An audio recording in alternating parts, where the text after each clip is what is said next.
Buona giornata, bentrovati. 1° agosto 2019, inizia quindi un altro mese, di solito è il mese delle vacanze, no? Ma per lo sport diventa il mese del sudore, della fatica, della preparazione per quanto riguarda appunto le varie squadre che si sono già messe a lavorare per la prossima stagione, quella 2019-2020.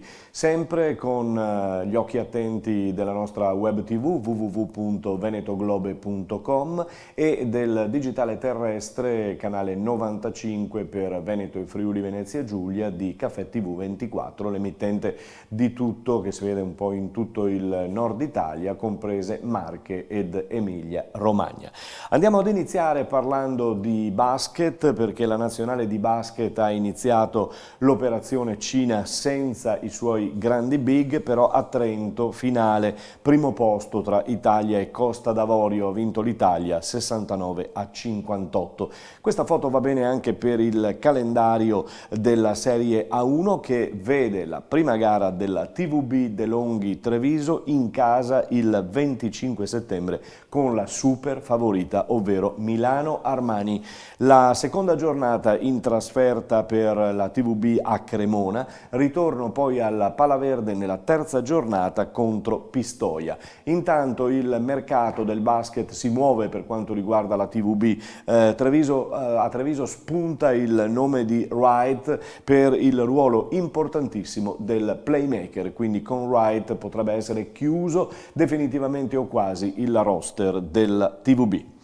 Nazionale maschile invece di pallavolo al lavoro a Bari, dove dal 9 all'11 si tiene il preolimpico contro Camerun, Australia e la forte Serbia. Stasera amichevole con replica poi domani contro il Belgio. Raduno a Catania delle Azzurre della pallavolo guidate da Davide Mazzanti, anche per loro preolimpico che inizia domani e terminerà il 4 agosto contro Kenya, Belgio ed Olanda di Robin de Cruyff. Esordio domani sera contro il Kenya. L'imperativo è iniziare bene. Il calcio adesso con il campionato di Serie A che è al via, con un calendario che è stato ufficializzato l'altro giorno. Già si incomincia a parlare di scontri al vertice, di scontri importanti, di scontri che potrebbero decidere già il campionato. Non è nemmeno partito il campionato e già si parla di questo. Si parla anche tanto di calciomercato perché l'Inter ieri ha incassato 2 no, il primo da Cavani, giocatore del PSG, che non vuole venirsene all'Inter, rimane al PSG, e Icardi che invece vorrebbe andare alla Juventus, ma gli interisti e Marotta in particolar modo non è d'accordo, e allora Icardi dice bene, allora rimango in nerazzurro. Altro scambio che interessa il mercato in questi giorni, in queste ore, è quello tra Dybala e Lukaku per quanto riguarda la Juventus. Il Milan invece ha firmato ieri il futuro, è arrivato Duarte per una difesa tutta under 25. Tocca al Torino questa sera a Dubravec per il ritorno di Coppa, deve difendere il 3-0 dell'andata, non è un impegno proibitivo. Si sono giocate 2 amichevoli, il Perugia ha ospitato la Roma che ha vinto 3-1 e il Sassuolo che ha ospitato l'Empoli, Sassuolo batte Empoli 1-0. Anche in Serie B si stanno preparando le squadre, soprattutto le nostre venete. Venezia per esempio ieri in amichevole contro il Charlins Musane, formazione di Serie D, ha vinto 3-1. Calcio brillante per quanto riguarda il Venezia, purtroppo da registrare la nota negativa dell'infortunio di Marino. Il Padova ieri invece ha presentato le maglie da gioco, lo ha fatto allo stadio in una ottima cornice di pubblico, mentre il Vicenza questa sera sarà a Caldogno, affronta il Giorgione di Mister Esposito, un Giorgione che milita nel campionato di eccellenza, lo ricordiamo. Ieri si è anche giocato, per quanto riguarda sempre le Venete, per quanto riguarda il Cittadella, il match tra Benevento, guidato da Pippo Inzaghi, ed il Cittadella di Venturato. Benevento che ha vinto per 2-0. Il nostro campionato di riferimento sarà quello di eccellenza per quanto riguarda i nostri servizi, le interviste, le telecronache per tutta la stagione, ma una stagione che andrà ad iniziare con la Serie D il 1° di settembre. E a proposito di Serie D, andiamo al Baracca di Mestre, dove ha già iniziato la sua preparazione il Mestre del presidente Serena. C'è Zecchin, il tecnico riconfermato, ai nostri microfoni. Sentiamolo. Sì, è arrivato Matteo, è stato una cosa dell'ultimo momento di ieri, è venuto fuori il suo nome. Sapevamo insomma del valore di Matteo, questo ci mancherebbe altro di come tutti gli altri. Era senza squadra, quindi gli abbiamo fatto la nostra proposta e in base anche alle direttive del presidente, che quest'anno sono un po' diverse diciamo dall'anno scorso, quindi squadra un po' più giovane, tanti giovani, però lavoreremo per far bene lo stesso. L'obiettivo di quest'anno? Ma penso un buon campionato da salvarsi il prima possibile, ecco, poi vedremo cosa dirà il campionato, intanto pensiamo di partire bene e poi vedremo insomma. Ecco.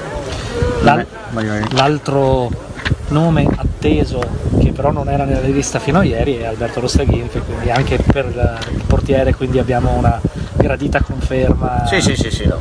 Dopo si poteva fare anche prima, dopo il ragazzo doveva pensare ad alcune cose, quindi adesso dovrebbe essere tutto a posto, quindi è ritornato. Abbiamo cercato di tenere una base di squadra che avevamo l'anno scorso, ci dispiace magari di non aver confermato qualcuno, ma non sicuramente per demerito, anche perché hanno fatto un campionato strepitoso l'anno scorso, però viste le direttive e cose del presidente abbiamo dovuto fare delle scelte. Io ho l'unica domanda sulle avversarie del campionato, un po' se è ancora presto perché non tutte si sono Sì, adesso sono già partiti tutti a una settimana più o meno, penso siamo gli ultimi e adesso bisogna vedere anche i gironi come si creeranno. Comunque penso alla Luparense, visto come ho sentito alcuni addetti ai lavori, ha fatto un'ottima squadra, ci sarà la Driese, c'era tante squadre, adesso vedremo anche i gironi, però noi dobbiamo pensare a noi e fare il meglio possibile. Questo Zecchin, tecnico del Mestre, che è stato appunto promosso in Serie D. Presentazione delle maglie invece ieri e conoscenza dei nuovi sponsor che fanno parte di questo nuovo consorzio in Casa Treviso. Cosa importante, si è tenuta alla Logge, al Palazzo dei 300 di Treviso, le nostre telecamere hanno immortalato il momento. Segniamolo. Vi voglio parlare intanto un po' di calcio. Questo progetto, questa iniziativa l'ho sposata da subito, soprattutto perché mi è stato trasmesso dal primo cittadino di Treviso quell'entusiasmo che stava venendo meno nel mio trascorso calcistico. E nello stesso tempo, riaccendendo questo entusiasmo, voglio mettere a disposizione della città quanto di buono ho maturato nell'esperienza negli ultimi 13 anni. Il progetto e il percorso che stiamo iniziando è importante per le aspettative che ci sono, è importante perché la piazza di Treviso è una piazza importante dal punto di vista sportivo, in questo momento ahimè un po' meno dal punto di vista calcistico. Quindi il nostro sforzo, il mio personale e dei miei collaboratori sarà quello di portare anche il calcio verso livelli di interesse per la città un po' più elevati di quelli correnti. No, guardate, toccare queste maglie è veramente un'emozione, anche perché mi era stata portata dalle vecchie glorie del Treviso questa maglia, ovviamente era in lana, pesantissima, però era esattamente questo il disegno con il colletto. Era una maglietta che aveva portato grandi soddisfazioni a quella squadra, poi abbiamo Colusso, poi c'era anche il consigliere Vittorio Zanini all'epoca che l'aveva indossata, quindi questa maglia, questo disegno significa storia. Io credo che questa società sia partita nel migliore dei modi, vincendo fuori dal campo, però io vi ricordo che sono un sindaco ambizioso e quindi so che tra il pubblico c'era anche Chico Feltrini. Adesso dobbiamo vincere in campo, perché vogliamo tornare nel giro di poco tempo nel calcio che conta, ma vogliamo vincere anche negli spalti.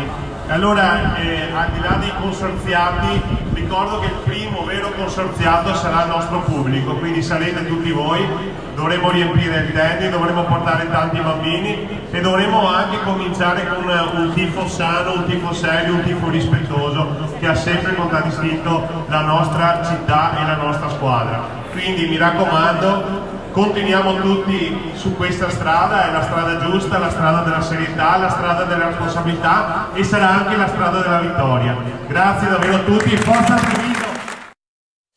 Ha ragione il sindaco quando parla appunto di belle cose, di buone cose, si augura che sia una stagione meravigliosa, ecco, ci auguriamo che venga migliorato anche il servizio streaming, perché non erano le nostre telecamere, ma era il servizio streaming della società che ha fornito ieri, quindi ci auguriamo insomma che possano migliorare anche queste cose. Bene, allora andiamo a continuare ricordandovi che questa sera qui vediamo ancora delle foto, che invece queste sono giuste, belle, con le foto qui c'è il sindaco, c'è il presidente, c'è tutto lo staff appunto del Calcio Treviso con i nuovi soci che sono entrati in questo consorzio e ci auguriamo che sia naturalmente un consorzio ricco di soddisfazioni, come ha detto il presidente Sandri, il sindaco Conte come vedete, il presidente Lucchese, il presidente, lo storico ex presidente tra l'altro delle gestioni più importanti Lucchese, che è rientrato in questa società. Bene, salutiamo Treviso Calcio, vi ricordo che le squadre stanno per riunirsi un po' tutte, insomma da lunedì grande spazio per eccellenza, promozione, prima e seconda categoria e in effetti questa sera si presenta anche a Santa Lucia di Piave il Santa Lucia stesso, squadra proprio di prima categoria. Lo fa presso la Sagra del Ramoncello nel piazzale della Fiera di Santa Lucia. Chiudiamo ricordandovi il rugby perché un occhio di riguardo lo daremo ulteriormente quest'anno alla Pro 14 del Benetton, seguendo le gare interne e poi naturalmente occupandoci anche di tutto quello che è il dietro le quinte della formazione trevigiana dei Leoni. Sono state ufficializzate le due amichevoli, vi dicevo, contro le Zebre, venerdì 13 settembre alle 20:15 a Parma e a Treviso il venerdì successivo. Ultimo acquisto quello di Leo Sarto, che ha chiuso probabilmente, con molta probabilità, la rosa della formazione trevigiana, una rosa che è all'allenamento e agli allenamenti sui campi della Ghirada in questi giorni, campi che, come abbiamo già sottolineato ieri con l'intervista ad Ezio Galon e oggi amplificata la nostra intervista di Ben TV su quotidiani Gazzettino e Tribuna di Treviso, si parla appunto di questo ingorgo, diciamo così, alla Ghirada tra Benetton, tra i leoni inglesi e la nazionale italiana, insomma quanto di meglio si possa vedere per quanto riguarda il rugby e soprattutto per la città di Treviso, per la provincia di Treviso, rugbistica più che mai. È tutto anche per oggi, noi ci fermiamo qui, l'appuntamento è come di consueto per domani.